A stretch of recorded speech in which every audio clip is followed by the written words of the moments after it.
الحمد لله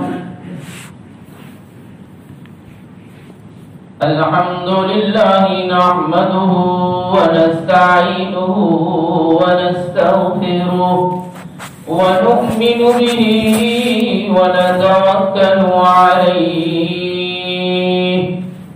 ونعوذ بالله من شرور أنفسنا ومن سيئات أعمالنا من يهده الله فلا مضل له ومن يضلله فلا هادي له ونشهد أن لا إله إلا الله وحده لا شريك له ونشهد أن سيدنا ونبينا وسندنا ومولانا محمدا عبده ورسوله صلى الله تعالى عليه وعلى آله وأصحابه أجمعين أما بعد فأعوذ بالله من الشيطان الرجيم بسم الله الرحمن الرحيم فاستفتهم ألربك البنات ولهم البنون أم خلقنا الملائكة إناثا وهم شاهدون ألا إنهم من إفكهم ليقولون ولد الله وإنهم لكاذبون أصطفى البنات على البنين ما لكم كيف تحكمون أفلا تذكرون إلى آخر السورة صدق الله العظيم. معزز سامعین اکرام،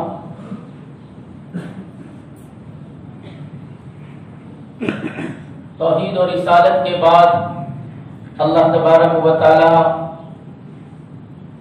سورہ شریفہ کی آخری رکوع میں اور آخری صفحات پر ان عقائد باطلہ کا ذکر فرما رہے ہیں جو کفار مکہ نے اپنے اندر بسائے تھے، اور ان عقائد باطلہ کا رد فرما رہے ہیں، اس کی تردید فرما رہے ہیں، اس کے جوابات عطا فرما رہے ہیں۔ فرمایا گیا بعض کفار و مشرکین کے قبائل جیسا کہ بنو خزاعہ اور بنو اسلم، یہ قبائل فرشتوں کو اللہ کی بیٹیاں مانتے تھے اور اللہ کی بیٹیاں ہونے کے ناطے فرشتوں کی عبادت بھی کرتے تھے اور فرشتوں سے اپنی حاجات کا مطالبہ بھی کرتے اور حاجات بھی مانگتے تھے۔ اس باطل عقیدے کی تردید کے لیے اللہ تبارک و تعالی پیغمبر صلی اللہ علیہ وسلم سے فرما رہے ہیں فاستفتہم، آپ پوچھئے ان سے، ان اہل مکہ سے پوچھئے، ان قبائل والوں سے پوچھئے، ان خاندان والوں سے پوچھئے، اری ربک البنات، کیا اللہ کے لیے بیٹیاں ہیں؟ اور ولہم البنون، اور ان کے لیے بیٹے، یعنی اہل عرب اپنے لیے بیٹوں کو تجویز کرتے ہیں، بیٹوں کو ترجیح دیتے ہیں بیٹیوں پر، اور اللہ کے لیے بیٹیاں منتخب فرماتے ہیں اور کہتے ہیں کہ فرشتے اللہ کی بیٹیاں ہیں۔ ام خلقنا الملائکۃ اناثا، یا ہم نے فرشتوں کو صنف نازک بنایا ہے، یعنی عورت بنایا ہے۔ اناثا صنف نازک عورت کو کہا جاتا ہے۔ فرمایا ہم نے فرشتوں کو عورت بنایا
اللہ کی اولاد ہے، وعد اللہ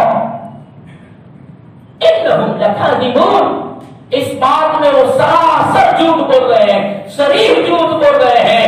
ان کے اس عقیدے میں صداقت کا ذرہ بھی نہیں ہے، اور صداقت کا شمع بھی نہیں ہے، اور ذرہ برابر بھی سچ نہیں ہے، بلکہ بالکل وَإِنَّهُمْ لَكَاذِبُونَ، بالکل جھوٹ بول رہے ہیں۔ اور ان کے یہ جھوٹ اور ان کا یہ افتراء اور ان کا یہ بہتان اتنا گھٹیا کہ اصطفى البنات علی البنین، اللہ کے لیے بیٹوں کے بجائے بیٹیاں تجویز کرتے ہیں۔ اصطفى البنات علی البنین، کہ بیٹوں کے مقابلے میں بیٹیوں کو اللہ کے لیے تجویز کرتے ہیں اور اپنے لیے بیٹے تجویز کرتے ہیں۔ اپنا خود کا حال یہ ہے کہ ان کو بیٹوں کو ترجیح دیتے ہیں اور بیٹیوں کے بارے میں غمزدہ ہوتے ہیں۔ کیسا؟ وَإِذَا بُشِّرَ أَحَدُهُم بِالْأُنثَىٰ ظَلَّ وَجْهُهُ مُسْوَدًّا وَهُوَ كَظِيمٌ۔ اہل مکہ مجلس سے لگا کر بیٹھے ہیں، اور جس مجلس میں بیٹھے ہوئے ہوتے اس مجلس میں آ کر کوئی خوشخبری سناتا، بدھائی کھاتا اور آ کر کہتا تیرے گھر میں بیٹی کی پیدائش ہوئی۔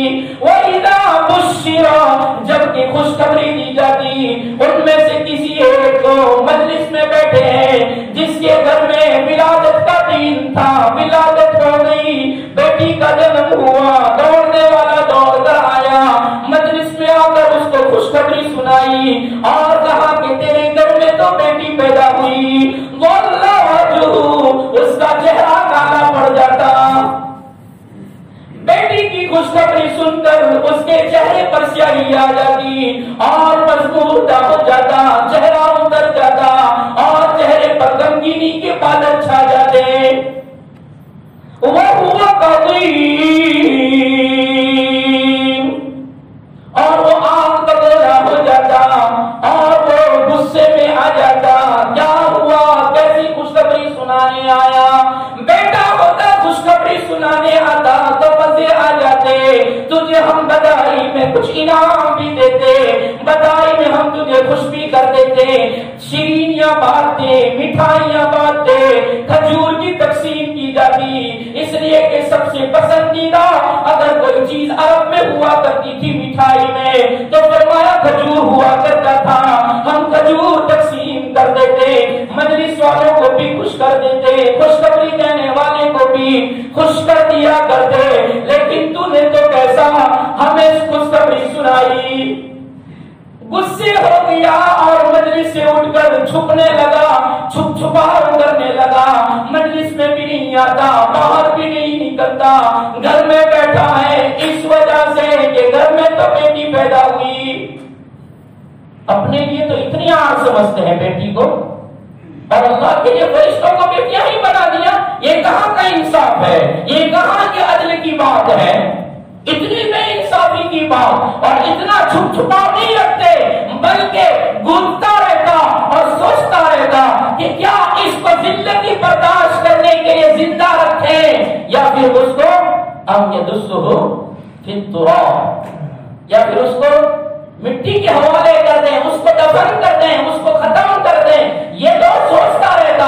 اللہ سلام یحکمون، وہ بہت برا فیصلہ کرتے تھے، بہت بری تجویز کرتے تھے کہ بیٹیوں کے بارے میں اتنی گھٹیا سوچ۔ مفسرین فرماتے ہیں کہ اہل مکہ کا عالم یہ تھا۔ اس آیت کی تفسیر میں مفسرین فرماتے ہیں کہ چند وجہیں تھی بچیوں کو مار ڈالنے کی، بچیوں کو دفن کر دینے کی، چند وجہیں۔ ایک وجہ اس میں یہ بیان فرمائی کہ اہل مکہ بیٹی کی پیدائش کو باعث ذلت سمجھتے تھے اور بیٹے کی پیدائش کو باعث عزت سمجھتے تھے، اس لیے بعض لوگ بچیوں کو زندہ ہی زمین میں درگور کر دیتے تھے۔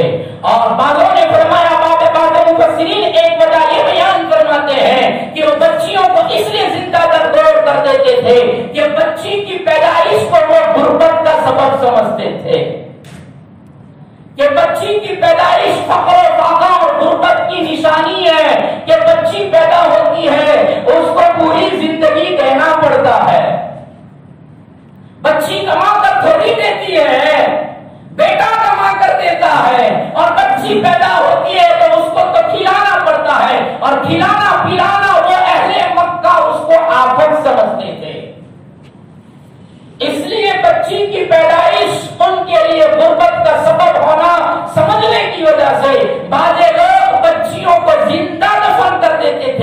اور بعض لوگ مار ڈالتے تھے اور مارنے کے بعد دفن کرتے تھے۔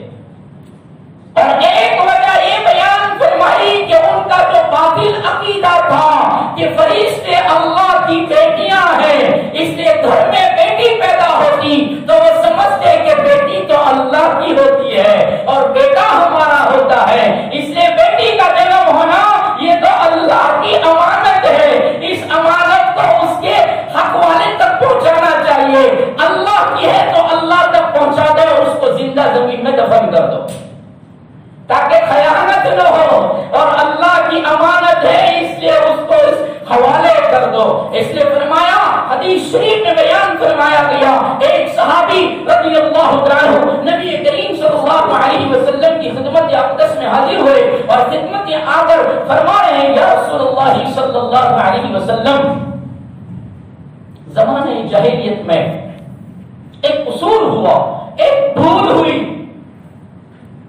حالانکہ شریعت میں اسلام سے پہلے جتنے بھی گناہ ہوئے ہیں، اسلام قبول کرنے سے حالت کفر کی ساری خطائیں معاف ہو جاتی ہے، اسلام میں دخول سے سارے گناہوں پر معافی کا قدم پھیر دیا جاتا ہے۔ تو زمانے کفر میں کیا ہے، لیکن آج بھی زمانے اسلام میں بھی اس کی یادیں تڑپاتی ہے اور اس کے اوپر احساس ہوتا ہے کہ وہ جرم کیا، اگر وہ جرم نہ کرتا تو آج میں بھی ان بشارتوں کا، ان خوشخبریوں کا مستحق ہو جاتا جو نبی مجلس میں بار بار سناتے ہیں، بار بار تذکرہ کرتے ہیں اور انگلیاں اٹھا اٹھا کر نبی فرماتے ہیں، اور ایک بار نہیں کئی بار بار بار اللہ کے رسول صلی اللہ علیہ وسلم فرماتے ہیں، جن گھروں میں بیٹیاں ہیں اور وہ ماں باپ ان بیٹیوں کی اگر 3 ہیں، 2 ہیں، 1 ہے اور 3 سے زیادہ ہے، 3 سے کم ہے، جس گھر میں بیٹیاں ہیں ان بیٹی والے ماں باپ اس کی صحیح تربیت کرتے ہیں۔ صحیح تربیت کا ہونا ضروری ہے، ورنہ اولاد کو، بیٹیوں کو، بچیوں کو بے لگام کر دینے سے ماں باپ جنت کے بجائے جہنم میں پہنچ جاتے ہیں۔ اس لیے اللہ کے رسول صلی اللہ علیہ وسلم نے فرمایا، جب ماں باپ صحیح تربیت نہیں کرتے، بیٹی پر لگام نہیں لگاتے، بیٹی کو آوارہ چھوڑ دیتے ہیں، بیٹی کو کالج کے حوالے کر دیا، بیٹی کو نہ جانے کہاں کہاں حوالے کر دیا، تو پتہ نہیں ڈالتی، بے پردہ گھومتی ہے اور یانک سے گھومتی ہے، اور اس کے لباس کو دیکھا جائے تو آنکھ بند کرنی پڑے، اتنی اور یانک ماں باپ نے اس کو بے لگام کر دیا، 1 عورت 4 کو جہنم میں لے جائے گی۔ اللہ کے رسول نے فرمایا 1 عورت 4 کو جہنم میں لے جائے گی، پہلے باپ کو لے جائے گی، پھر شوہر کو لے جائے گی، پھر بیٹے کو لے جائے گی، پھر بھائی کو لے جائے گی، 4 کو جہنم میں لے جائے گی۔ انہوں نے ہماری تربیت نہ کی، انہوں نے ہماری پرورش میں کسر کی، ہماری پرورش میں ہمیں بے لگام کر دیا، ہم پر کنٹرول نہ کیا، اور کوئی کہنے والا کہتا تھا تو کہتے تھے بہت ضروری ہے بچیوں کو پڑھانا، بہت ضروری ہے بچیوں کو باہر نکالنا، بہت ضروری ہے بچی کو بازار میں بھیجنا، بہت ضروری ہے بچی کو دکان پر بٹھانا، اس لیے کہ بچی کے بیٹھنے سے گراہک زیادہ آتے ہیں۔ استغفر اللہ، یہ ایمان والے کے الفاظ ہیں کہ بچی کو گلے پر بٹھانا پڑتا ہے، دکان میں بٹھانا پڑتا ہے، اس کی وجہ سے گراہک زیادہ آتے ہیں۔ جب قوم کا یہ مزاج بن جائے تو پھر اس قوم کی ہلاکتی کے لیے کیا کچھ باقی رہ جاتا ہے۔ فرمایا زمانے جاہلیت کے بعد زمانے اسلام میں بھی اس بھول کا کہ نبی فرماتے ہیں صحیح تربیت کرنے پر، اس کو صحیح جوڑے کے ساتھ بیاہ دینے پر اللہ تبارک و تعالی جنت میں اس کو میرے ساتھ رکھے گا، اس باپ کو جیسے 2 انگلیاں کلمہ شہادت والی انگلی اور اس کے بعد والی انگلی، یہ دونوں ساتھ میں اشارہ کر کے بتاتے ایسے رہتے، اتنا کہ یہ بڑی ہے یہ چھوٹی ہے، میرا رتبہ میرا مقام تھوڑا اوپر ہوگا اور وہ میرے ساتھ ہوگا۔ تو وہ صحابی آ کر کے حدیث ہے، مفسرین نے بیان فرمایا تو آپ کو سنا دیتے ہیں، فرمایا کر کہتے ہیں یا رسول اللہ صلی اللہ علیہ وسلم، گھر میں بیٹی کا جنم ہوا اور بیٹی کی ولادت کے بعد میں اس کو پالتا رہا، لیکن گھٹتا رہتا تھا، بیٹی کو جب بھی دیکھتا تو دل میں آتا سماج کیا کہے گا، معاشرہ کیا کہے گا، اور معاشرے میں یہ تو عیب ہے، یہ تو عیب ہوتی ہے، یہ تو اللہ کی بیٹی ہوتی ہے، ہمارا تو بیٹا ہوتا ہے۔ اسی گمان میں نے ایک دن کہا چل میرے ساتھ گھومنے لے جاتا ہوں. میں گھومنے لے گیا اور گھومنے لے جا کر میں دور دراز جنگل میں جا کر میں نے پہلے سے ہی ایک گہرا کھڈا کھود رکھا تھا. اندر تو کنویں کا لفظ لکھا ہے, کنویں کی طرح گہرا کھڈا کھود کر رکھا تھا. اس میں تھوڑی سی مٹی رہنے دی تھی. جب میں میری بچی کو لے کر آیا اور اس جگہ پر آیا جہاں میں نے کھڈا کھودا تھا, میں نے اس کھڈے کو دیکھ کر میری بچی سے کہا تیرا باپ یہ چاہتا ہے کہ اس کو میں کنواں بناؤں اور اتنا اونچا کھودوں کہ اس میں سے پانی نکلنے لگے تاکہ پانی مل جائے. پانی نکالنے کے لیے کنواں کھودنا چاہتا ہوں. پیاری بچی کہتی ابا اگر آپ یہ چاہتے ہیں تو آپ کھودیے گا, آپ کی بیٹی مٹی نکالے, آپ کا ساتھ آپ کی بیٹی دے گی. ایک معصوم بچی اپنے باپ کو یہ شوق دلا رہی کہ آپ اپنا کام پورا کیجئے. میں نے اپنی بیٹی سے کہا بیٹی میں تجھے اندر اتارتا ہوں, تو اندر سے مٹی ڈور میں لٹکاتا ہوں, اندر سے مٹی اس ڈور میں بھر دے, میں ڈور اوپر کھینچوں گا, تو اندر سے مٹی بھر. کہا کوئی بات نہیں. میں نے اس کو اندر اتار دیا. بچی تو اس امید پر تھی چوتری کے باپ کی ہیلپ کروں, باپ کا ہاتھ بتاؤں اور باپ کے لیے ڈور میں مٹی بھروں تاکہ باپ کی پانی نکالنے کی امید پوری ہو جائے. جب وہ اندر اتر گئی اور کہا ابا ڈول ڈالیے تاکہ میں اس ڈول میں مٹی بھر دوں, میں نے ڈول ڈالنے کے بجائے مٹی ڈالنا شروع کیا. اور جب وہ مٹی ڈال رہا تھا اندر سے بیٹی کہہ رہی ابا ڈول چاہتی ہوں, مٹی نکالنا ہے, مٹی اندر نہیں ڈالنا ہے. ابا مٹی ڈالتے ہو, مٹی کی چوٹ مجھے لگتی ہے.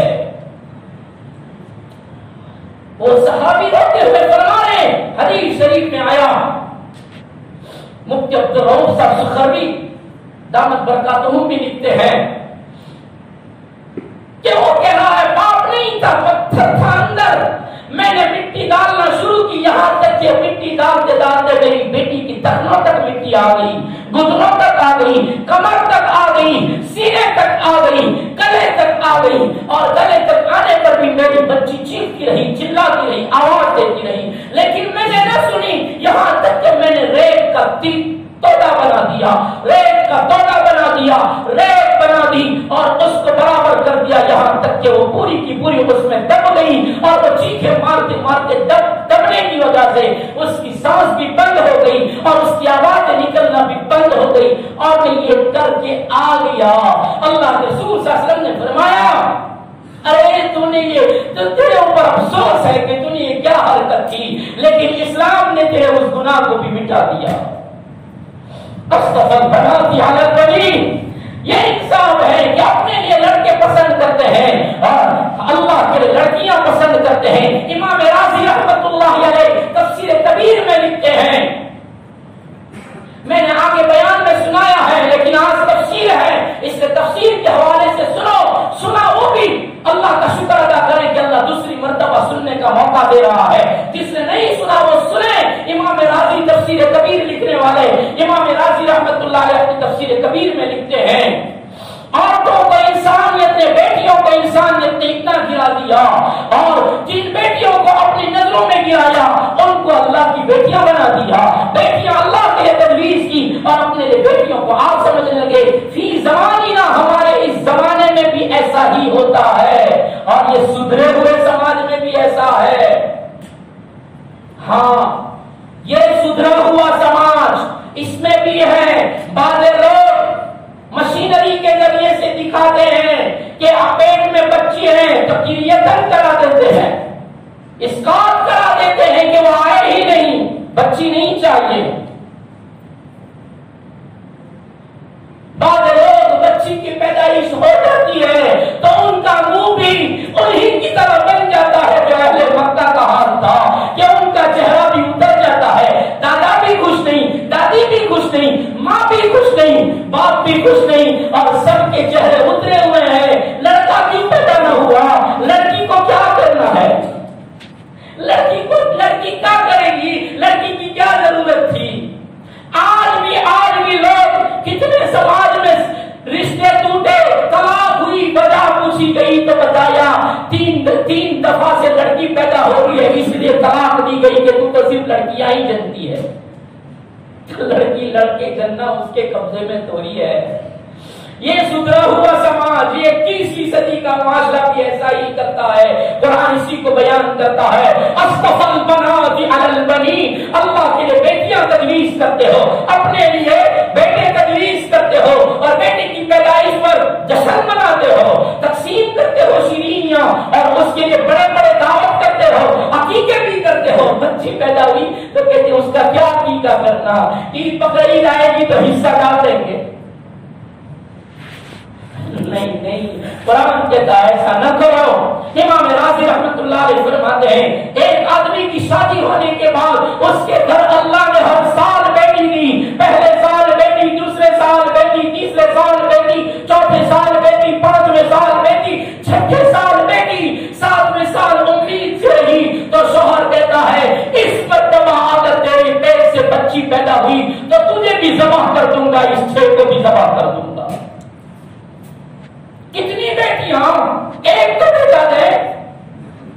بیوی کو دھمکی دے رہا. امام راضی فرماتے ہیں بیٹی ہوئی تو ذبح کر دوں گا، مار ڈالوں گا، قربانی کر ڈالوں گا. وہ بیوی کہہ رہی ہے اس میں میرا قصور کیا ہے، وہاں سے ملتا ہے، اس کے خزانے تو وہاں ہیں، وہ جو دے اس پر خوش رہنا چاہیے. اس نے کہا نہیں ہونا چاہیے اور غصے ہو کر باہر چلا گیا. بیوی سوچ رہی ہے پورا دن اسی سوچ میں اور اسی فکر میں کیا ہوگا. رات کو آئے گا، غصہ اترے گا تو میں سمجھاؤں گی، اور سمجھانے سے پھسلانے سے ہو سکتا ہے اس کا دل نرم ہو جائے، پسیج جائے. جب رات ہوئی، رات کو آیا، کھانا کھایا، کھانے کے بعد ہم دونوں نے ایک دوسرے سے باتیں شروع کی اور باتیں کرتے کراتے میں نے اس ٹاپک کو، اس مضمون کو چھیڑا اور اس مضمون کو چھیڑ کر شوہر کو ترغیب دیتے ہوئے اور سمجھاتے ہوئے میں نے کہا اللہ جو بھی دے اس پر خوش رہو، اللہ سے دعا کرو، اللہ جو بھی دے خوش رہو. جب میں نے یہ جملہ کہا امام راضی رحمت اللہ علیہ تفسیر کبیر میں لکھتے ہیں اس نے اس کو زور سے لات ماری اور لات بھی پیٹ میں لگی اور وہ لات مار کے کہا سو جا، اور وہ ادھر اپنے کمرے میں جا کر کمرے میں جا کر سو گیا. میں بھی سو گئی. پوری رات نیند نہیں آ رہی ہے اور میں داہنی کروٹ پر داہنا رخسار اور گال تکیے کے ساتھ لگا کر آنسو بہا رہی ہوں اور میرے آنسو بہ کر تکیے پر آ رہے ہیں اور میں کہہ رہی ہوں یا اللہ میرے شوہر کا دل بھی تیرے قبضے میں ہے. وہ پتھر بن گیا ہے، ارے اس کے دل میں قساوت آ گئی ہے. یا اللہ نرمی پیدا کر دے. بیٹی کا پیدا ہونا اس کے لیے آر بنا ہوا ہے. اے اللہ تو اپنی قدرت سے کچھ بتا دے اور کچھ کر دے. یہ دعائیں مانگ رہی ہے. ادھر وہ سویا رات کو اور سونے میں اس نے خواب اور سپنا دیکھا، اور سپنا دیکھا موت آ گئی، قیامت آ گئی، میدان محشر ہو گیا قائم اور سب کو کھڑا کیا گیا، مجھ کو بھی کھڑا کیا. اللہ نے دور ہی سے کہا میرے دربار میں اس کو مت لاؤ، میری پیشی میں اس کو مت لاؤ، اس کو جہنم پر لے جاؤ، اس کو جہنم میں پھینک دو، اس کا ہمیں حساب نہیں، اس کو جہنمی میں پھینک دو. فرشتوں نے میرے بازو پکڑے، میرے ہاتھ پکڑے اور کھینچ کر مجھے جہنم کی طرف لے جا رہے ہیں اور لے جا کر جہنم کے پہلے دروازے پر پہنچایا. اور جہنم کے پہلے دروازے پر پہنچنا تھا، میں نے دیکھا میری سب سے بڑی 6 سال کی بیٹی وہ دروازے پر کھڑی ہے اور دروازے پر کھڑی ہو کر اب فرشتوں سے کہہ رہی ہے اے اللہ کے فرشتوں یہ تو میرا باپ ہے، میرے باپ کو کہاں لے جا رہے ہو؟ فرشتوں نے کہا تیرا باپ جہنمی ہے. اللہ نے اس کو جہنم میں پھینکنے کا حکم دیا ہے. اس 6 سالہ بچی نے کہا میری درخواست منظور کر لیجئے، میرے باپ کو چھوڑ دیجئے، باپ کی جگہ پر مجھے جہنم میں پھینک دیجئے. میں جہنم میں گر جاؤں گی لیکن میرے باپ کو تکلیف ہو، عذاب ہو، یہ بیٹی نہیں برداشت کر سکتی، میرے باپ کو چھوڑ دو. دوسرے خواب دیکھ رہے ہیں، دوسرے دروازے پر جہنم کے دوسرے دروازے پر پہنچے تو اس دوسرے دروازے پر 5 سالہ بچی ہے. اس نے بھی وہی کہا جو پہلی نے کہا. یہ بات دیگر 6 دروازوں پر پہنچے. 6 دروازے پر پہنچے تو میری 1 سال کی چھوٹی بچی تھی. اس 1 سال کی بچی نے فرشتوں سے کہا مجھے میرے باپ سے چمٹ لینے دو، یہ تو میرا باپ ہے، میرا باپ ہے. میرے باپ کو جہنم میں نہ پھینکو، اس کی 1 سالہ بچی کو جہنم میں پھینک دو، لیکن باپ کو جہنم میں نہیں پھینکا جائے گا۔ 7ویں دروازے پر پہنچا تو وہ دروازہ خالی تھا، قریب تھا کہ مجھے جہنم میں پھینک دیا جاتا۔ 7ویں دروازے سے 6 دروازے پر تو بیٹیوں کی شکل میں محافظ نظر آئے، لیکن 7واں دروازہ خالی ہے۔ پھینکنے کو تو ایک دم آنکھ کھل گئی اور میں نے اسی وقت توبہ کی اور میں رونے لگا، اور میں رو رہا تھا، ہچکیاں بج گئی۔ امام راضی رحمت اللہ علیہ تفسیر کبیر میں لکھتے ہیں، میری عورت آئی اور مجھے روتا ہوا دیکھا، اور روتا ہوا دیکھ کر میری بیوی کہہ رہی ہے کیا ہوا؟ میں تو ناراض ہو کر سو گیا تھا، اس سے روٹھ کر سو گیا تھا، لیکن میری بیوی کا دل ہے، اس نے میرے پاس آ کر میرے آنسو پوچھے، میرے آنسو صاف کیے اور کہا کیا ہوا، کیوں روتے ہو؟ کہا بس اللہ سے دعا کر کے اللہ 7ویں بھی بیٹی دے دے، اللہ سے دعا کر کے 7ویں بھی اللہ بیٹی دے۔ بیوی کہنے لگی کیا ہوا؟ رات کو لات مار کر ٹھوکر لگا کر گئے تھے اور کہتے ذبح کر دوں گا، قتل کر دوں گا، اب کیا ہوا، کیوں ایسا کہتے ہو؟ تو وہ ساری داستان سنائی جو خواب میں سنی، اللہ نے ہدایت کے لیے بتایا تھا خواب میں، اور وہ سارا منظر سنایا اور کہا بیٹیاں ہی جہنم سے بچاؤ کا ذریعہ ہوا کرتی ہے، دعا کر کے اللہ 7ویں بھی بیٹی دے۔ اصطفى البنات على البنين ما لكم كيف تحكمون، یہ کیسے فیصلے کرتے ہو؟ ما لكم، تمہیں کیا ہو گیا؟ یہ کیسے غلط فیصلے کرتے ہو، اور ایسا غلط فیصلہ کہ اپنے لیے بیٹوں کو تجویز کرتے ہو اور اللہ کے لیے بیٹیوں کو تجویز کرتے ہو۔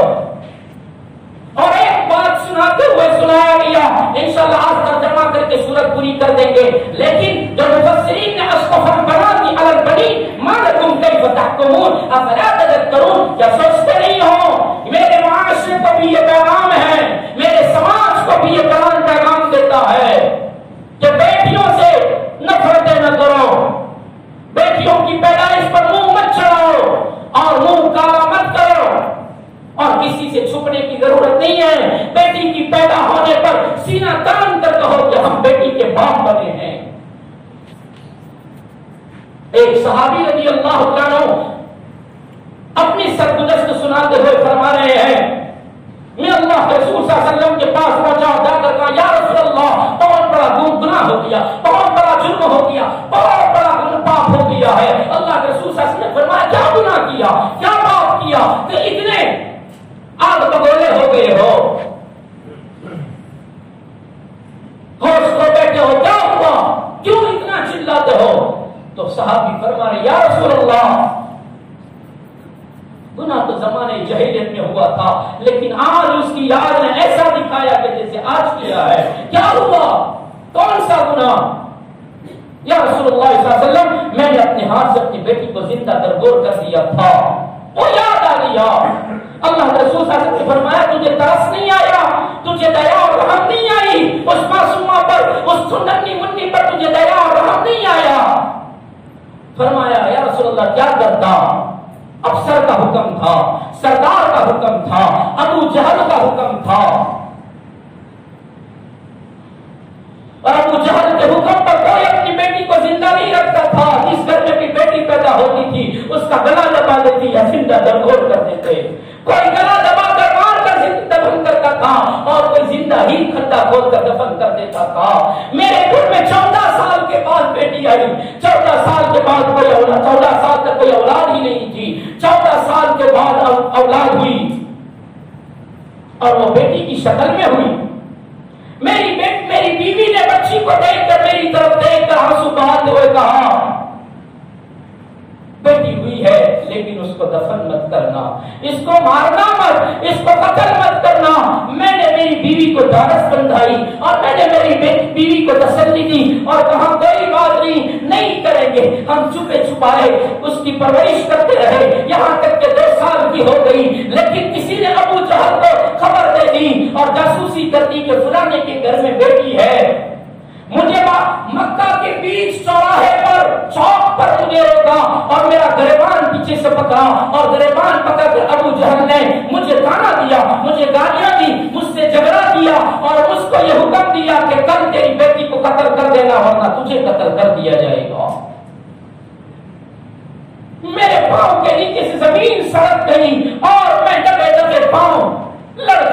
ہوئے گھر تک پہنچا اور معمول کے مطابق دروازہ کھلنے پر بچی دوڑی ہوئی آئی باپ کے سینے سے چمٹنے کے لیے، باپ کے گلے سے لگنے کے لیے اور باپ کی شفقت بیدری کا بوسہ لینے کے لیے۔ یہ معمول تھا۔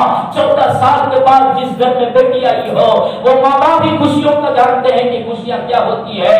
وہ معمول بنایا تھا بیٹی کو سینے سے لگا کر ایک پیدر کا، ایک محبت کا، ایک شفقت کا بوسہ دیتے اور اسی طریقے سے معمول چلتا رہا۔ لیکن آج پہلا دن تھا، بیٹی دوڑی ہوئی آئی، میں نے اس کو سینے پر لگنے کے بجائے میں نے اس کو دھکا دیا اور اس کو تماشا مارا اور وہ زمین پر گری اور اپنی ماں کی گود میں جا کر بیٹھ گئی اور میری بیوی میری طرف دیکھ رہی ہے۔ کیا کر رہے ہو؟ کیا ہو گیا آج؟ کیوں کس بات پر اتنے غصے میں ہو اور اتنا کہ بیٹی کو، اتنی پیاری بیٹی کو دھکا دے دیا؟ وہ کہنے لگا ابو جہل کا بہت ڈر لگتا ہے، بڑا ظالم ہے، جو کہتا ہے وہ کرتا ہے اور ظالم سے دور رہنا ہی اچھا ہے، اس لیے تو اس کو تیار کر دے، میں اس کو اس کے ماموں کے گھر چھوڑا ہوں، اس کے ماموں کے گھر چھوڑ کر آ جاؤں، اس لیے تو اس کو تیار کر دے، میں ابھی آتا ہوں۔ بیوی تیار کرنے میں لگی، میں نے خدا اور پھاوڑا لے کر دور دراز ایک درخت کی آڑ میں چھپا دیا۔ گھر آیا، بیوی سے پوچھا بیٹی تیار ہو گئی؟ میں کہاں تیار ہو گئی؟ میں نے بیٹی کو اپنی گود میں اٹھایا، 2 سالہ بچی کو گود میں اٹھا کر میں چل دیا، چلتے چلا دے۔ میری بیوی دیکھتی رہی، جب بیوی کی نظروں سے اوجھل ہو گئے، اس مقام پر پہنچے، اس جگہ پر پہنچے جہاں ہم نے تیاریاں کر رکھی تھی، میں نے خدا اور پھاوڑا لیا، یا رسول اللہ صلی اللہ علیہ وسلم، خدا اور پھاوڑا لے کر جب میں کھودنے لگا پھر وہ رونے لگے۔ اللہ کے رسول صلی اللہ علیہ وسلم نے پوچھا کیا ہوا؟ بہت فرما بردار بیٹی تھی، 2 سال کی تھی لیکن بہت فرما بردار تھی۔ اس کی ماں نے ایک چھوٹا سا دوپٹہ اور اوڑھنی اس کے سر پر بیچ دی تھی، اس نے اپنے دوپٹے کو نکالا اور وہ دوپٹے کو بچھایا، میرے کھودے ہوئے زمین کے اس حصے پر جو مٹی تھی اس نے اپنے معصوم لبوں سے، 2 سال کی بچی کا حال کتنا ہوتا ہے، اپنے معصوم لبوں میں اس مٹی کو اٹھایا، اپنے دوپٹے میں رکھا۔ میں اس منظر کو دیکھ رہا تھا لیکن پھر بھی شفقت بیدری نے جوش نہ مارا۔ ابو جہل کے خوف نے، ظالم کے ڈر نے ایسا بنا دیا تھا کہ اندر کا دل پتھر بن گیا اور میری معصومہ کی اس حرکت پر بھی مجھے رحم اور دیا نہ آئی۔ میری معصومہ نے اپنے دوپٹے کو اپنے لبوں سے بھرا اور اس کو بھر کر اپنی طاقت سے زیادہ بھرا اور اس بوجھ کو اٹھایا اور اٹھا کر الگ جگہ پر لے جا کر اس کو ڈال رہی ہے۔ میں اس منظر کو دیکھ رہا تھا، کتنی مطیع اور فرما بردار بیٹی ہے کہ اپنے باپ کی ہاتھ بتا رہی ہے۔ جب کھدا کافی کھول دیا گیا، میری بیٹی کہنے لگی ابا یہ کس لیے کھولتے ہو، یہاں سے کیا ملے گا؟ فرمایا یہ تیری قبر کھود رہا ہوں، یہ تیری قبر کھود رہا ہوں۔ بیٹی نے کہا ابا قصور کیا ہے کہ میری قبر کھودی جا رہی ہے؟ تیرا بیٹی بن کر آنا ہی قصور ہے، اس لیے کہ ہم بیٹی کو باعث ذلت سمجھتے ہیں، اس لیے کہ بیٹی غربت کا سبب ہوتی ہے، فقیری کا سبب ہوتی ہے، اس کو پوری زندگی کھلانا پلانا پڑتا ہے اور بیاہنے کے بعد بھی پوری زندگی دینا پڑتا ہے۔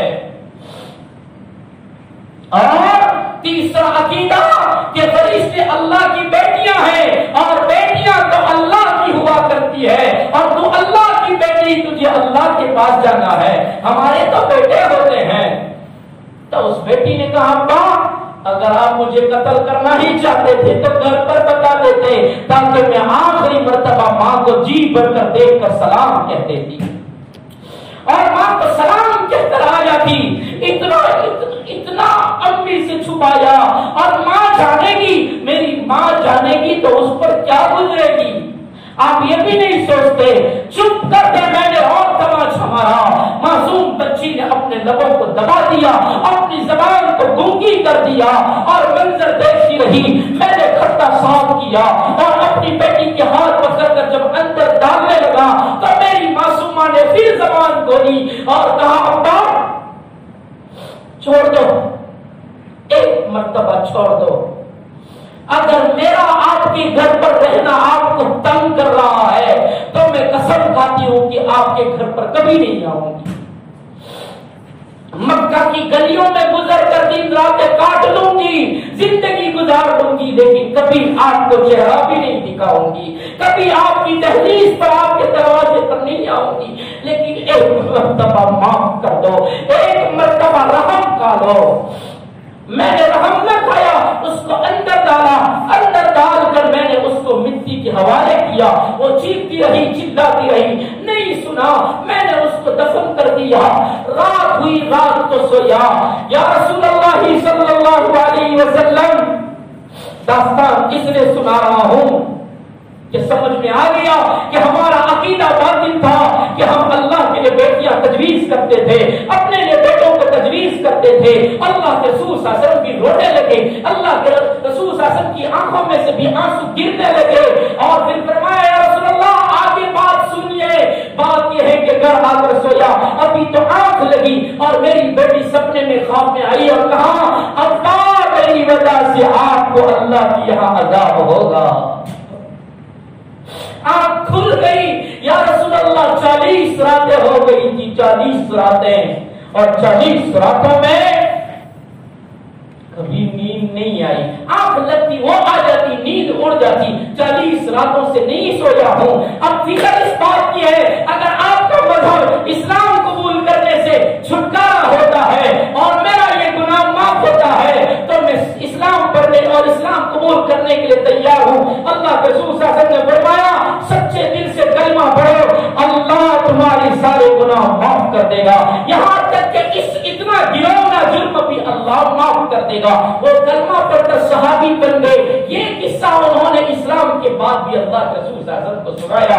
اصطفى البنات علی البنین, اللہ کے لیے لڑکیاں تجویز کرتے ہیں, اپنے لیے لڑکے تجویز کرتے ہیں. کیف تحکمون, تمہیں کیا ہو گیا, ما لکم کیف تحکمون, کیسے پورے فیصلے کرتے ہو. افلا تذکرون, اتنا بھی نہیں سوچتے ہو.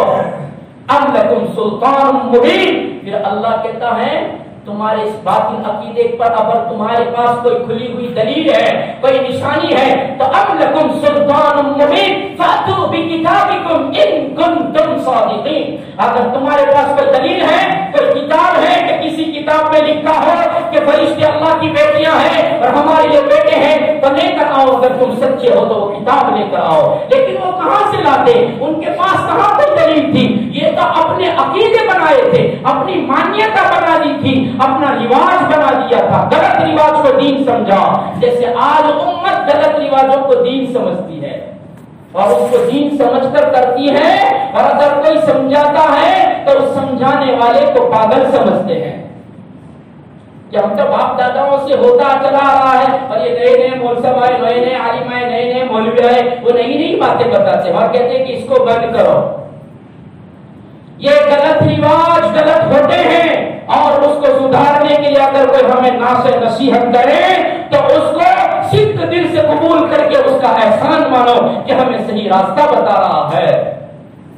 ان کے پاس بھی کوئی دلیل نہیں تھی, اٹکل خیالات بنا لیے تھے, عقائد بنا لیے تھے, اور اس کے بعد اللہ تبارک و تعالی اور ایک ان کا غلط عقیدہ بیان کرتے. کتنا خطرناک عقیدہ. وَجَعَلُوا بَيْنَهُ وَبَيْنَ الْجِنَّةِ نَسَبًا وَلَقَدْ عَلِمَتِ الْجِنَّةُ إِنَّهُمْ لَمُحْضَرُونَ. اہل مکہ نے دوسرا غلط عقیدہ, غلط مانیتا یہ بنا دی کہ جنیاں جو ہیں وہ اللہ کی بیویاں ہیں. لو وَجَعَلُوا بَيْنَهُ وَبَيْنَ الْجِنَّةِ نَسَبًا, اللہ اور جنات کے درمیان انہوں نے رشتہ قائم کر دیا اور کہنے لگے جب فرشتے اللہ کی بیٹیاں تو بیٹیوں کی ماں بھی ہونی چاہیے, باپ تو اللہ ہے تو ماں ہونی چاہیے. اس لیے انہوں نے کہا جناتوں کی بڑی بڑی جنیاں جو ہوتی ہے وہ ساری کی ساری بڑی بڑی جنیاں اللہ کی بیویاں ہیں اور ان بیویوں سے فرشتے پیدا ہوئے اور وہ اللہ کی بیٹیاں بنی. یہ غلط عقیدہ. اللہ اور جناتوں کے درمیان رشتہ قائم کر دیا. حالانکہ وَلَقَدْ عَلِمَتِ الْجِنَّةُ إِنَّهُمْ لَمُحْضَرُونَ، حالانکہ جنات ایک مخلوق ہے اور جنات خود جانتے ہیں کہ ہم تو گرفتار کر کے اس کے پاس حاضر کیے جانے والے ہیں۔ جب بیویاں ہو تو اس کو گرفتار کیوں کیا جاتا، جبکہ وہ جنات خود جانتے ہیں کہ ہمیں ہمارے گناہوں کی پاداش میں، نافرمانیوں کی پاداش میں ہمیں گرفتار کر کے، باندھ کر کے، جکڑ کر کے اللہ کے سامنے لایا جائے گا اور حاضر کیا جائے گا، تو پھر وہ بیویاں کیسے ہو سکتی ہے؟ یہ غلط عقیدہ انہوں نے اپنے اندر ڈال دیا۔ امام راضی رحمۃ اللہ علیہ، صاحب تفسیر قرطبی، صاحب ابن کثیر، یہ لوگ فرماتے ہیں کہ بعض زندیق لوگوں نے تو یہ عقیدہ بنا دیا کہ اللہ اور جنات کے درمیان بھائی چارگی کا رشتہ ہے، اللہ اور جنات دونوں بھائی ہیں، اللہ نیکی کا خالق ہے اور جنات اور شیطان ابلیس یہ بدی کا خالق ہے، اس لیے دونوں بھائی ہیں، ایک نے نیکی لے لی ایک نے بدی لے لی اور اس کے خالق بن گئے۔ یہ غلط عقیدہ، تو ان کافروں نے بھی، اہل مکہ نے بھی اللہ کے بارے میں جنیوں کے ساتھ رشتہ قائم کر دیا اور جنات کو اللہ کا سسرال قرار دیا اور فرشتوں کو ان کی بیٹیاں قرار دی۔ یہ ان کا باطل عقیدہ تھا۔ سبحان اللہ عما یصفون، اللہ کی ذات پاک ہے ان چیزوں سے جس کو وہ بیان کر رہے ہیں، جن عقائد کو وہ بیان کر رہے ہیں ان سارے عقائد سے اللہ کی ذات پاک ہے۔ الا عباد اللہ المخلصین، 5 منٹ میں پورا صفحہ پورا کرنا ہے، ترجمہ کر دیتے ہیں۔ الا عباد اللہ المخلصین، مگر جو مخلص بندے ہوتے ہیں وہ ایسے غلط عقائد سے اپنے آپ کو بچاتے ہیں، صحیح راہ پر چلتے ہیں، وہ اللہ کے مخلص بندے ہوتے ہیں اور وہ اللہ کے در سے اللہ کے احکام پر چلتے ہیں، نبی کے طریقوں پر چلتے ہیں، جس کی وجہ سے وہ مخلص بنتے ہیں اور مخلصین عذاب سے بچا لیے جائیں گے، ایسے غلط عقائد سے بچا لیے جاتے ہیں۔ فَإِنَّكُمْ وَمَا تَعْبُدُونَ، پھر اللہ مشرکین کی طرف خطاب کر کے فرما رہا ہے فَإِنَّكُمْ وَمَا تَعْبُدُونَ، تم اور جس کی تم اللہ کو چھوڑ کر عبادت کرتے ہو، مَا أَنْتُمْ عَلَيْهِ بِفَاتِنِينَ، اللہ کے مقابلے میں کسی کو بھی بہکا نہیں سکتے ہو۔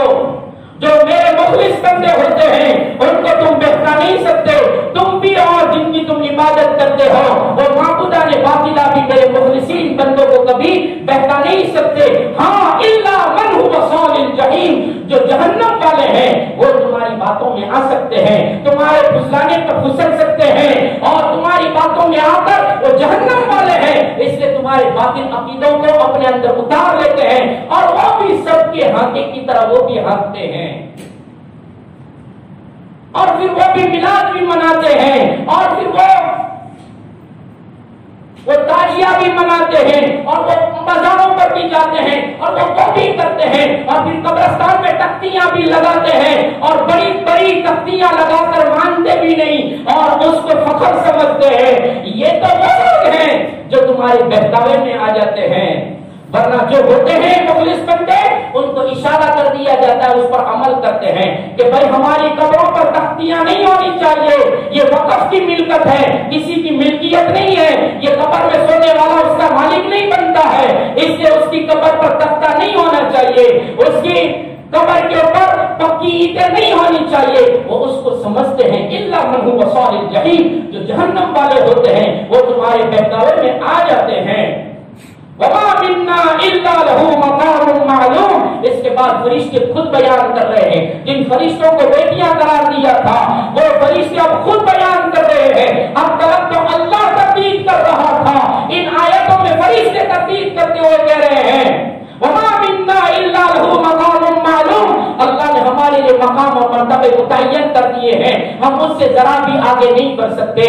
اللہ نے ہمیں جو ڈیوٹی دی، جو ذمہ داری دی، ہم اس کو پورا کرتے ہیں۔ اللہ کے حکم میں ذرا برابر بھی انحراف نہیں کرتے، ہیرا پھیری نہیں کرتے، جتنا کہا جب کہا جس طرح کہا ایسا ہی کرتے ہیں۔ وَمَا مِنَّا إِلَّا لَهُ مَقَامٌ مَعْلُومٌ وَإِنَّا لَنَحْنُ الصَّافُّونَ، فرشتے خود کہتے ہیں کہ ہم تو سب باندھے ہوئے کھڑے ہیں، اللہ جب حکم دیتا ہے اس کو پورا کرتے ہیں، سب کو تیری میری نہیں ہونے دیتے۔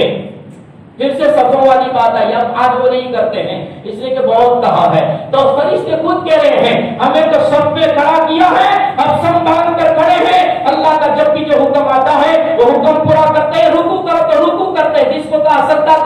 ادا کرتا ہے، جس کو کہاں قیام کرو تو قیام کرتا ہے، جس کو جو سپرد کیا اس کو وہ بچا لاتا ہے۔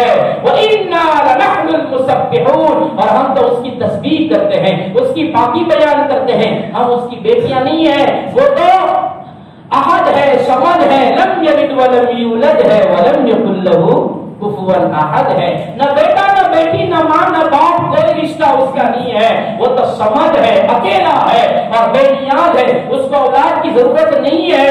یہ فرشتے بیان کر رہے ہیں۔ وَإِن كَانُوا لَيَقُولُونَ، اللہ آخری بات بیان کر رہے ہیں کہ مکہ والوں سے پوچھو تو مکہ والے کیا کہتے ہیں؟ وَإِن كَانُوا لَيَقُولُونَ لَوْ أَنَّ عِندَنَا ذِكْرًا مِّنَ الْأَوَّلِينَ، اہل مکہ اہل عرب کہہ رہے ہیں اگر ہمارے پاس اگلی امتوں کی طرح کوئی نصیحت ہوتی تو ہم اس نصیحت پر عمل کرتے۔ یہ یہود و نصارہ کے پاس تو کتابیں آئی لیکن انہوں نے تو نہیں مانا اور اس نصیحت پر عمل نہ کیا۔ اگر ہمارے پاس نصیحت ہوتی، کوئی کتاب ہوتی، کوئی ہادی ہوتا، کوئی رہبر ہوتا تو ہم تو اس رہبر کی بات کو مانتے اور اس نصیحت پر عمل کرتے، لیکن ہمارے پاس تو کچھ بھی نہیں آیا۔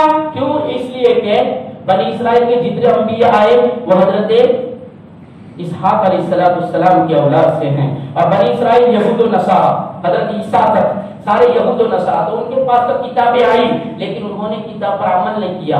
اسماعیل علیہ السلام کے بعد عرب کے اندر کوئی پیغمبر نہیں آیا، کوئی کتاب نہیں آئی، صدیوں تک حضرت اسماعیل سے لے کر محمد رسول اللہ صلی اللہ علیہ وسلم تک صدیاں گزر گئی، کوئی نصیحت کی کتاب نہیں، کوئی نصیحت کرنے والا نہیں، اس لیے وہ تو اکھڑ بن گئے تھے، جاہل بن گئے تھے۔ اس لیے عرب والے کہتے ہیں ان کے پاس تو کتاب تھی پھر بھی انہوں نے اس کے اوپر عمل نہ کیا، اگر ہمارے پاس ہوتا تو ہم اس پر عمل کرتے۔ ذکرکنا عباد اللہ المخلصین، اور اس نصیحت پر عمل کر کے ہم مخلصین بندے بن جاتے، لیکن ہمارے پاس نہیں آیا تو اللہ نے کہا کوئی بات نہیں آیا تو ہم نے محمد رسول اللہ کو بھیجا اور قرآن جیسی کتاب دی، اسی عظیم کتاب دی کہ ساری کتابوں کی سردار اور سب سے اول نمبر والی کتاب دی۔ اب اس کو تو مانو فکفروا، انہوں نے اس کا انکار کر دیا۔ کہتے نہیں کہ اگر ہوتا تو ہم مخلص بن جاتے، جب اللہ نے قرآن دی، نبی دیا تو فکفروا بھی، محمد کو بھی جھٹلایا اور قرآن کو بھی جھٹلایا اور اس کا انکار کر دیا۔ فسوف یعلمون، لو ان قریب وہ جان لیں گے یہ انکار کرنے کی کیا سزا ہے، وہ ان قریب جان لیں گے۔ وَلَقَدْ سَبَقَتْ كَلِمَتُنَا لِعِبَادِنَا الْمُرْسَلِينَ، اللہ فرماتا ہے ہمارا کلمہ ثابت ہوتا رہتا ہے ہمارے پیغمبروں کے بارے میں کہ ہم پیغمبروں کو بچاتے ہیں، پیغمبروں کا انکار کرنے والوں کو سزا دیتے ہیں۔ انہم لہم المنصورون، کہ ہم ان کی مدد کرتے ہیں، وہ مدد کیے ہوئے ہیں، جتنے بھی نبی ہیں، اللہ والے ہیں، اولیاء ہیں، صالحین ہیں، مومنین ہیں، جو سچے مومن ہوتے ہیں، اللہ ان کو آزماتا پہلے ضرور ہے لیکن آزمائش میں اترنے کے بعد اللہ ان کی ضرور مدد کرتا ہے۔ وَإِنَّ جُنْدَنَا لَهُمُ الْغَالِبُونَ، اور اللہ اپنے لشکر کو یعنی صالحین کو، سچے ایمان والوں کو، انبیاء کو، یہ اللہ کا لشکر ہے جس کو جند کہتے ہیں، اللہ کا لشکر ہے اور ہمارا لشکر غالب ہوتا رہتا ہے، اللہ ان کی ضرور مدد کرتا ہے۔ اور قربانی دینے پر جان مال وقت صلاحیت طاقت کے اوپر ہر چیز کی قربانی دے دیتے ہیں تو قربانی دینے کے بعد اللہ ان کی مدد کر کے ان کو غالب کرتا ہے۔ فَتَوَلَّ عَنْهُمْ حَتَّى حِينٍ، اور پیغمبر صلی اللہ علیہ وسلم آپ انتظار کیجئے، فَتَوَلَّ عَنْهُمْ، بس چپ رہیے، انتظار کریے اور دیکھتے رہیے۔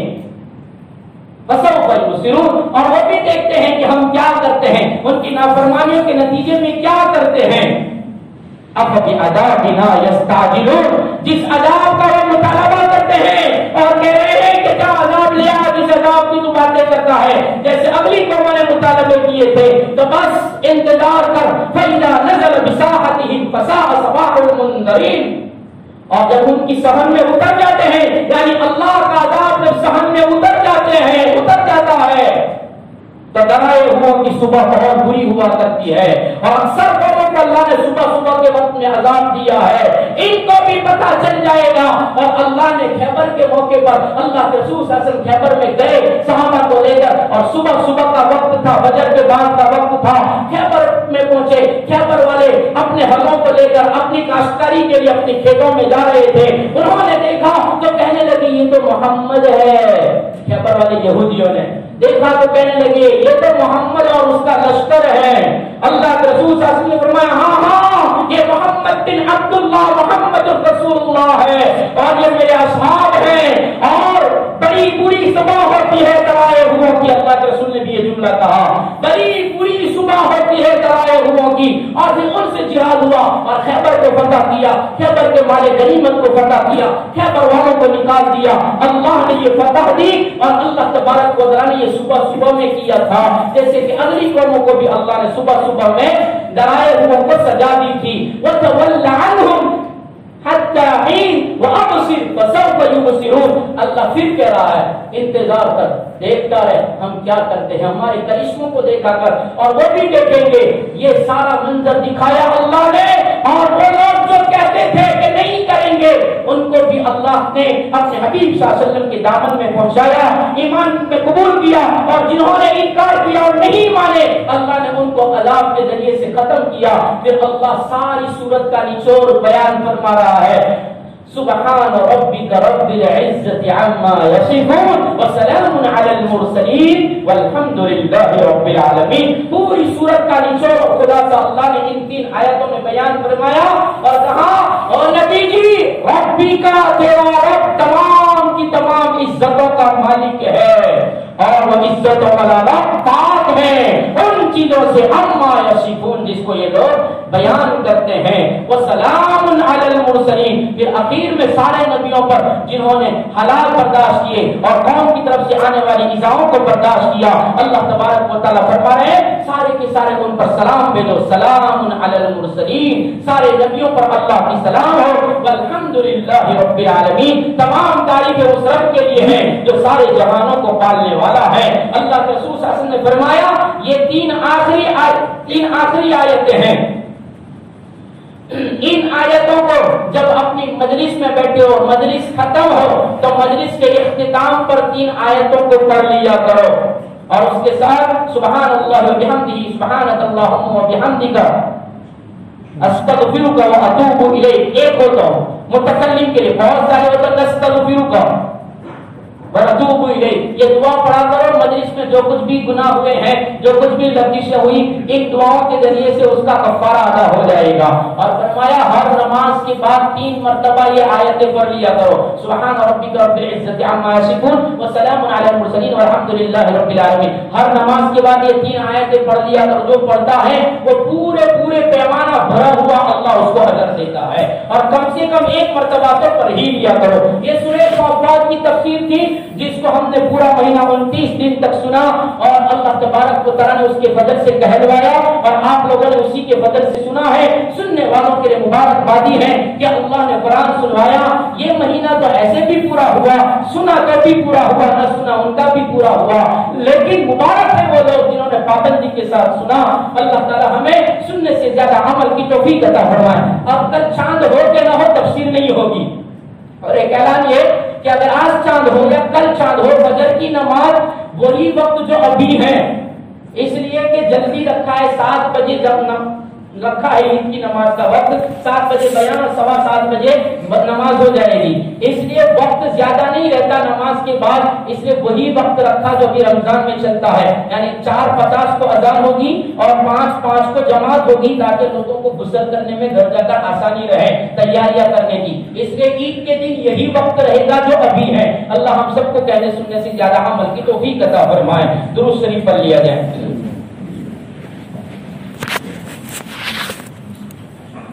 بسم اللہ الرحمن الرحیم، الحمد للہ رب العالمین، الحمد للہ رب العالمین، الحمد للہ رب العالمین، والعاقبۃ للمتقین، والصلاة والسلام علی سید الانبیاء والمرسلین، صلی اللہ تعالی علیہ وعلی آلہ واصحابہ وازواجہ وذریاتہ واہل بیتہ اجمعین، یا احد الصمد الذی لم یلد ولم یولد ولم یکن له کفوا احد، يا أحد الصمد الذي لم يلد ولم يولد ولم يكن له كفوا أحد نستغفر الله ربنا من كل ذنب ونتوب إليه لا إله إلا أنت سبحانك إنا كنا من الظالمين لا إله إلا أنت سبحانك إنا كنا من الظالمين یا اللہ اقرار کرتے ہیں اعتراف کرتے ہیں تسلیم کرتے ہیں کہ بہت ظلم کیے ہیں یا اللہ بہت گناہ کیے ہیں بہت نافرمانیاں کی ہیں یا اللہ بہت حکم و ذولیاں کی ہے یا اللہ زندگی کا اکثر حصہ غفلتوں میں گزر گیا بلوغ سے لے کر آج تک یا اللہ غفلتیں ہی غفلتیں ہیں گناہ ہی گناہ ہے نافرمانیاں ہی نافرمانیاں ہیں سوچ بھی غلط بول بھی غلط سننا بھی غلط اللہ پکڑنا بھی غلط چڑھنا بھی غلط یا اللہ بدل کا ایک رونتا مجرم اے اللہ اندر سے بھی مجرم باہر سے بھی مجرم اے اللہ روحانی اعتبار سے بھی دل بھی کالا کر ہوتا ہے دل میں بھی اللہ گناہ ہی گناہ یا اللہ شکر کی بد یا اللہ دل کی کھوٹے کینہ کپٹ سب دل میں بھرا ہوا ہے اور بدن کی ظاہری اعتبار سے بھی اللہ گناہ ہی گناہ اے اللہ ہر اعتبار سے کمزور ہے کمزوریوں کا اقرار اور اعتراف ہے یا اللہ آپ معاف کرنے والے ہیں معاف کر دیجئے یا اللہ ظاہر کو بھی بہتر بنا دیجئے اندر کو بھی بہتر بنا دیجئے اے اللہ ظاہر و باطن کو بہتر سے بہتر بنا دیجئے اے اللہ دل کی دنیا کو سنوار دیجئے یا اللہ دل کی اندھیروں کو دور کر دیجئے یا اللہ دل کی سیاہی کو یا اللہ نور ایمانی سے بدل دیجئے یا اللہ راضی ہو جائیے آپ نے ہی 29 دن بلوایا اللہ کسی کا کوئی کمال نہیں آپ ہی کا کمال ہے آپ نے آپ کے قرآن کی باتیں بلوائی یاد رکھوائی اور بولنے کی طاقت عطا فرمائی یا اللہ یہ آپ ہی کی نصرت ہے آپ ہی کی مدد ہے یا اللہ آپ کا جتنا شکر ادا کرے اتنا کم ہے اے اللہ ہر ہمیشہ میں قرآن والا بنائے رکھیے مولا قرآن علوم کے دہانے کھول دیجئے یا اللہ قرآن علوم کے دروازے کھول دیجئے یا اللہ قرآن علوم کی ذخائر عطا فرمائیے یا اللہ علوم نافعہ نصیب فرمائیے علوم نافعہ سے بچائیے یا اللہ عالم باعمل بنائیے یا اللہ علماء آخرت میں سے بنائیے علماء سو میں مت بنائیے مولا یا اللہ سننے والے بڑے پاک لوگ تھے یا اللہ جن کی برکت سے آپ نے بلوایا ان سننے والوں کی یا اللہ سننے کو منظور فرمائیے ان کی قربانیوں کو قبول فرمائیے اپنے سارے کام کاج کو چھوڑ کر یا اللہ آپ کی قرآن کی محبت میں قرآن کے علوم کی محبت میں پورے 29 دن بیٹھے ہیں یا اللہ ان کا بیٹھنا قبول فرمائیے بے شک جس کے دل میں طرف ہوتی ہے طلب ہوتی ہے اور جس سے آپ محبت کرتے ہیں اسی کو بیٹھنے کی توفیق دیتے ہیں ورنہ جیسے گیہوں میں سے کنکر پھینک دیے جاتے ہیں آپ تو بے نیاز ہیں آپ کنکر کی طرف باہر پھینک دیتے ہیں کام نہیں ہوتا پھر بھی گھومنے میں لگا دیتے ہیں یہ اللہ آپ کا احسان ہے کہ آپ نے 29 دن تک قرآن کی باتیں پیغمبروں کی رسالتیں اور ان کی نبوت اور ان کی امتوں کے حالات یہ اللہ آپ نے سنوائے یہ اللہ آپ ہی کا احسان ہے یا اللہ ہر ہمیشہ میں قرآن کا محتاج بنائے رکھیو یا اللہ قرآن کی باتوں کا محتاج بنائے رکھیو یا اللہ کہنے والا کوئی بھی ہو ہمیں تو قرآن سے محبت ہے اس لیے ہمیں قرآن کی مجلسوں میں بیٹھنے والا بنائیے اے اللہ کہنے والوں کو دیکھیں گے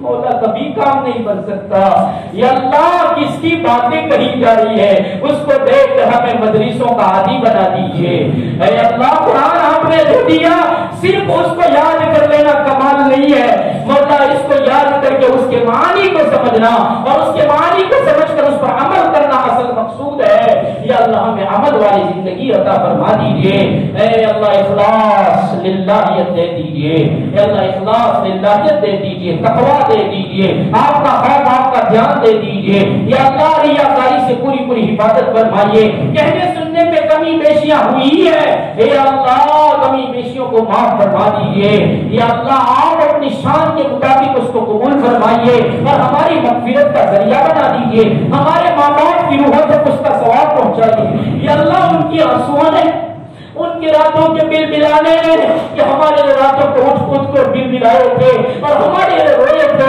یا اللہ آج ہم ہمارے ماں باپ کے لیے رو رہے ہیں یا اللہ ان کو اجر جزیل عطا فرمائیے ان کی قبروں کو نور سے منور فرمائیے یا اللہ ان کے رونے نے آپ کے فضل میں ہمیں اس مقام تک پہنچایا یا اللہ ان کی قبروں کو نور سے منور فرما کر جنت الفردوس کی جگہ جگہ عطا فرمائیے، تمام مرحومین کی مغفرت فرمائیے یا اللہ، تمام مرحومین کو جنت الفردوس میں جگہ نصیب فرمائیے، امت کے بیماروں کو شفائے کلیہ عطا فرمائیے یا اللہ۔ ہمارے ایوب بھائی روشن پارک سے جو آ رہے ہیں، ان کی والدہ محترمہ کا بھی انتقال ہو گیا یا اللہ، ان کی قبر کو نور سے منور فرمائیے، ان کی اولاد کو ان کے لیے اللہ صدقہ جاریہ بنائیے، ان کی قبر کو نور سے منور فرمائیے یا اللہ۔ اولاد کی خدمت قبول فرما کر اے اللہ والدین کو اور ان کی والدہ کو یا اللہ جنت الفردوس میں جگہ نصیب فرمائیے، امت کے بیماروں کو شفا عطا فرمائیے، سب کے حالات کو بہتر سے بہتر بنائیے یا اللہ۔ سب کی ساتھ میں عید ہو یا اللہ، ایسے فیصلے فرمائیے یا اللہ، چاند نظر آئے سب کو آ جائیں یا اللہ، ایسا چاند دکھا دیجیے، اختلافات سے بچائیے، اختلاف والی عید سے بچائیے یا اللہ، سب کی ساتھ میں عید ہو یا اللہ، ایسے فیصلے فرمائیے یا اللہ۔ چاند یہ تو آپ کے قبضے میں ہے یا اللہ، مقدر میں ہے یا اللہ، سب کو دکھائیے اور سب کو ساتھ میں عید کرائیے، اور اگر 30 ہے تو اللہ ہم سب کو 30 یا اللہ روزے پورا کر کے عید کرنے کی توفیق عطا فرمائیے، ہماری عبادتوں کو اپنے فضل سے قبول فرمائیے، آپ نے جو اپنے فضل سے کروائی عبادات اس کو منظور فرمائیے، جو کمی کوتاہیاں ہوئی اس کو معاف کر دیجیے، جنہوں نے بھی دعا کے لیے کہا، جن کا ہم پر کالی پھیلی مالی احسان ہے، ان سب کو دنیا آخرت میں بہترین بدلہ عطا فرما دے، ان کی جائز تمنائیں پوری فرمائیے، اور ہماری دعاؤں کو اپنے فضل سے نبی کریم صلی اللہ علیہ وسلم کے صدقے طفیل میں قبول فرمائیے، وصلی اللہ علی النبی الکریم برحمتک یا ارحم الراحمین۔